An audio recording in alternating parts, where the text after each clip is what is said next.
ತಮಿಳಿನ ಹೆಸರಾಂತ ಹಿರಿಯ ನಟ ವಿಜಯಕಾಂತ್ ಅವರು ಗುರುವಾರ ಮುಂಜಾನೆ ನಿಧನರಾದರು. ಅನಾರೋಗ್ಯದಿಂದ ಬಳಲುತ್ತಿದ್ದ ಅವರು ಖಾಸಗಿ ಆಸ್ಪತ್ರೆಯಲ್ಲಿ ಚಿಕಿತ್ಸೆ ಪಡೆಯುತ್ತಿದ್ದರು.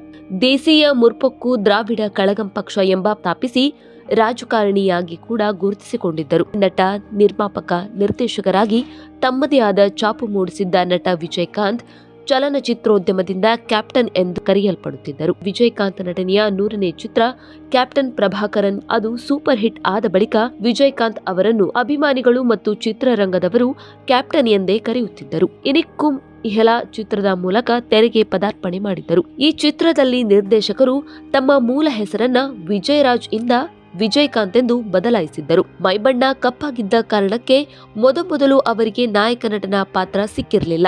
ಬಳಿಕ ತಮ್ಮ ಪ್ರತಿಭೆಯಿಂದ ಜನರಿಂದ ಮನ್ನಣೆ ಗಳಿಸಿದ ಬಳಿಕ ನಾಯಕ ನಟನಾಗಿ ಕೂಡ ಗುರುತಿಸಿಕೊಂಡರು. ಆ ಬಳಿಕ ಕರುಪ್ಪು ಎಂಜಿಆರ್ ಎಂಬ ಹೆಸರು ಕೂಡ